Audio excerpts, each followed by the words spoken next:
Bonjour à tous, mon nom est Louise Van Winkle. Bienvenue à cette conférence sur comprendre les programmes d'immigration pour la résidence temporaire au Canada. Nous allons couvrir plusieurs sujets qui vous permettront de savoir comment faire pour visiter, étudier ou travailler au Canada. Je vous laisserai avec quelques ressources et à la fin, on aura du temps pour une période de questions-réponses.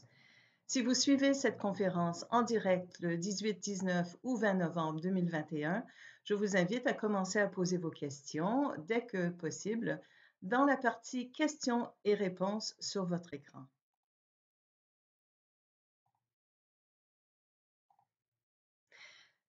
Pour visiter le Canada, il faut d'abord déterminer si vous avez besoin d'un visa de résident temporaire.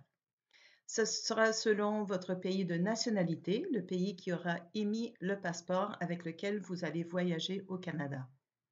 Si vous êtes exempté de visa, vous demanderez plutôt une autorisation de voyage électronique. C'est lié au passeport et reste valable jusqu'à 5 ans. Attention, un seul site officiel pour la demande d'AVE, canada.ca/AVE. Vous avez peut-être un projet d'études pour le Canada. Sachez que si votre programme d'études ou d'échange est de moins de 6 mois, vous n'avez pas besoin de permis d'études. Vous pouvez voyager avec un visa de résident temporaire ou une autorisation de voyage électronique. Pour tout programme d'études ou d'échange de 6 mois ou plus, vous devez demander un permis d'études.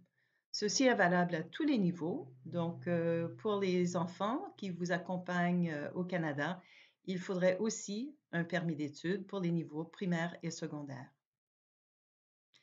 Pour trouver un programme d'études, consultez le site educanada.ca. Un moteur de recherche vous permet de trouver les programmes selon le domaine qui vous intéresse et le niveau d'études, et aussi si vous cherchez une formation en français, en anglais ou bilingue. Pour demander un permis d'études, il faut d'abord être accepté dans un établissement d'enseignement désigné, c'est-à-dire un établissement qui est autorisé à accueillir des étudiants internationaux. Avec la lettre d'admission ou la lettre d'acceptation, vous êtes prêt à commencer les démarches. D'abord, auprès du gouvernement du Québec, si les études auront lieu dans cette province, il faudra demander dans ce cas un certificat d'acceptation du Québec ou CAQ. Cette étape n'existe pas dans les autres provinces ni dans les territoires du Canada. Vous devez avoir un passeport pour voyager au Canada et on suggère fortement que le passeport soit valide pendant toute la durée de vos études. Ça évitera l'obligation de demander une prolongation. Vous devez aussi démontrer que vous avez assez de ressources financières pour subvenir à vos besoins et payer les frais de scolarité. Les preuves peuvent être une combinaison de relevés bancaires, prêts étudiants, bourses d'études ou une prise en charge par vos parents ou autres proches. En plus des frais de scolarité, qui vont varier selon le programme et l'établissement d'enseignement, vous devez démontrer que vous avez 10 000 ou 11 000 canadiens selon votre destination. Ça, c'est pour couvrir le logement, la nourriture, le transport. Et si vous êtes accompagné par un conjoint, une conjointe ou des enfants à charge, il faut prévoir les montants supplémentaires requis. L'ensemble de la demande de permis d'études s'effectue en ligne. Donc, les formulaires sont complétés en ligne. Vous téléchargez les documents à l'appui de votre demande. En plus de la lettre d'admission, du passeport, il peut y avoir d'autres documents requis. Par exemple, pour les enfants mineurs qui partent sans leurs parents, ou bien on conseille aussi de joindre une lettre explicative si vous changez de domaine d'études ou encore si vous entamez des études à un niveau inférieur à votre diplôme le plus élevé déjà obtenu. Donc, une lettre qui explique pourquoi vous souhaitez faire ces études en particulier et pourquoi vous souhaitez les faire au Canada. Une fois la demande soumise en ligne, on vous invitera aussi à payer les frais pour la biométrie et vous serez invité à prendre rendez-vous dans un centre de réception des demandes de visa pour faire prendre vos empreintes digitales et votre photo.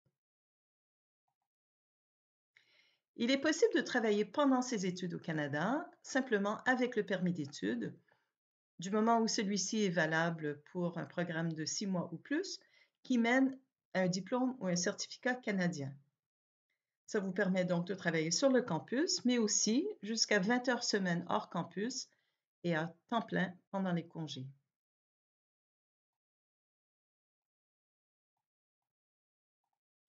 Si votre programme d'études au Canada comporte un ou plusieurs stages, ça sera normalement mentionné dans la lettre d'admission. Donc, ça nous permettra d'émettre en même temps que le permis d'études, le permis de travail qui est obligatoire pour faire un ou plusieurs stages. Attention, si votre programme d'études est le français ou l'anglais langue seconde, un cours préparatoire ou un cours d'intérêt général, vous n'avez pas le droit d'obtenir un permis de travail pour un stage. Les stages ne peuvent pas non plus comporter plus de 50% de la durée totale du programme d'études. Après l'obtention de Après l'obtention de votre certificat ou votre diplôme canadien, vous pourriez demander de prolonger votre séjour au Canada avec un permis de travail ouvert, le permis de travail post-diplôme. La validité varie selon la durée de vos études au Canada, donc entre 8 mois et 3 ans, et il faut que ce soit après des études à temps plein. Vous avez une fenêtre de 180 jours après l'obtention de vos notes finales pour faire la demande du permis de travail post-diplôme. Si vous partez au Canada en tant qu'étudiant international, vous pouvez bien sûr partir en couple si vous êtes marié ou conjoint de fait. Votre époux-épouse, conjointe de fait peut vous accompagner et peut aussi demander un permis de travail ouvert. Ce permis aura la même validité que votre permis d'études. Si vous obtenez un permis de travail post-diplôme, votre époux-épouse, conjoint ou conjointe de fait pourra aussi demander un permis de travail ouvert à condition que vous obteniez un contrat de travail d'au moins 6 mois pour un poste qualifié.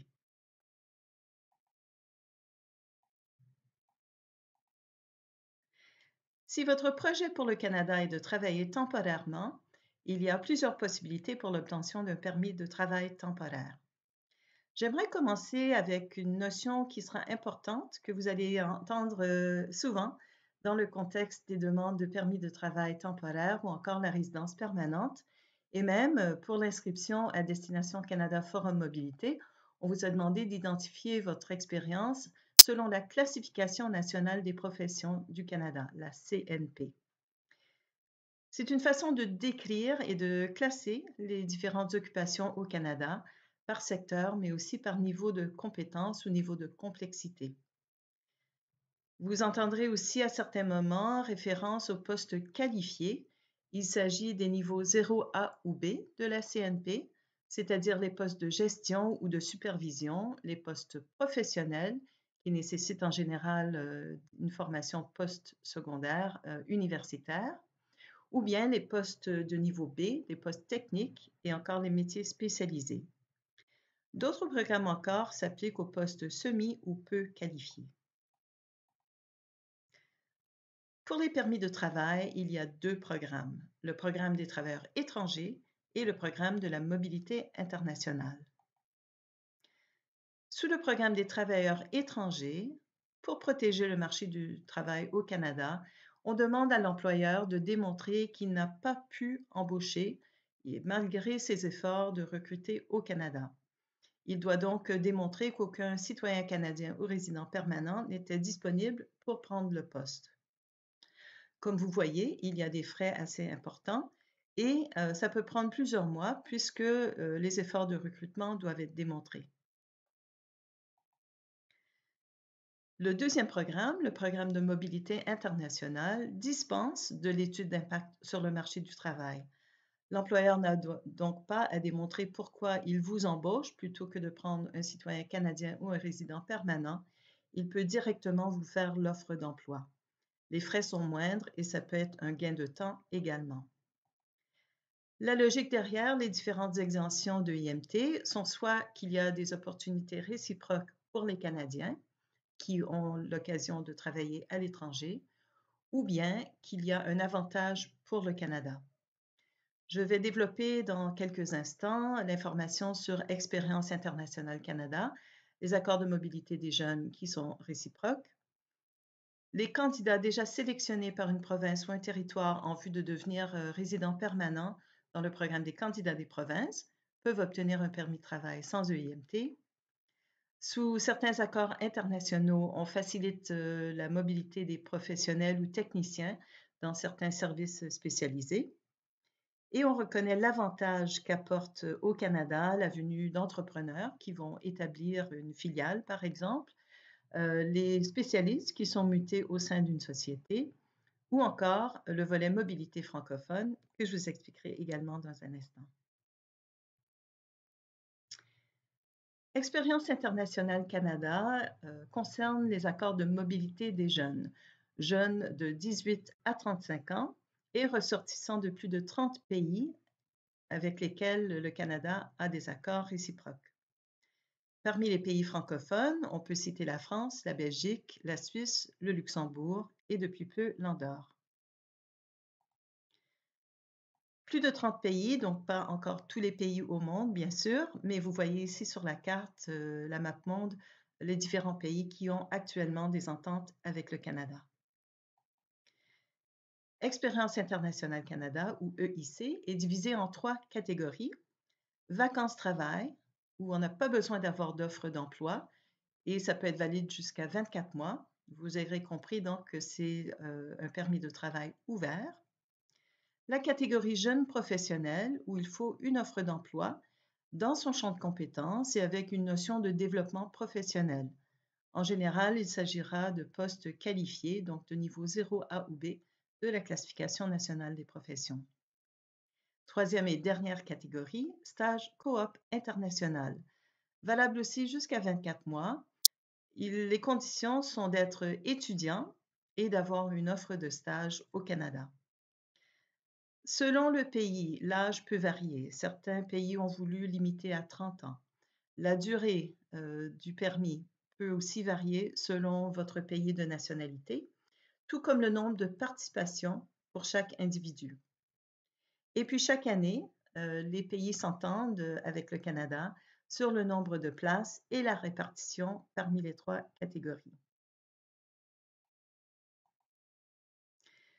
Pour soumettre une demande sous EIC, il faut démontrer son éligibilité. Donc, pour jeunes professionnels, avoir une offre d'emploi avec cette notion de développement professionnel. Pour stage coop international, la preuve que vous êtes étudiant et détenir aussi une offre de stage. Il est possible aussi de passer par une organisation reconnue qui peut vous prendre dans ce programme et vous permettre d'accéder à EIC. Il vous faudra un passeport qui restera valable pendant toute la durée de votre séjour au Canada. On vous demandera une photo d'identité et un certificat de police pour chaque pays où vous avez vécu depuis votre 18e anniversaire. Même si vous avez un emploi ou un stage rémunéré, il faudra une preuve de fonds pour vos premières semaines au Canada, au minimum de 2 500 $ canadiens. Et si votre demande est acceptée, vous devrez souscrire à une assurance maladie, hospitalisation et rapatriement et pouvoir démontrer que vous avez soit le billet de retour pour quitter le Canada ou assez d'argent pour l'acheter. Si vous déterminez que vous êtes admissible à EIC, vous pouvez devenir candidat en complétant un questionnaire, ce qui vous place dans un bassin de candidats. À ce moment-là, vous allez attendre une invitation à présenter la demande. Tant qu'il y a des places dans les catégories jeunes professionnels et stages coop international, les invitations suivent d'office. Pour la catégorie vacances-travail, étant donné qu'il y a beaucoup plus d'intérêt que de places disponibles, depuis quelques années, c'est sur une base aléatoire. Donc, un tirage au sort en quelque sorte pour permettre de façon équitable un maximum de personnes d'en bénéficier. La demande se fait en ligne et quand votre demande est acceptée, vous pourrez voyager au Canada et obtenir le permis de travail. Je vais vous parler maintenant du volet mobilité francophone et simplement pour expliquer le contexte, un petit rappel que le Canada est un pays très multiculturel. Une personne sur 5 actuellement au Canada est née à l'étranger.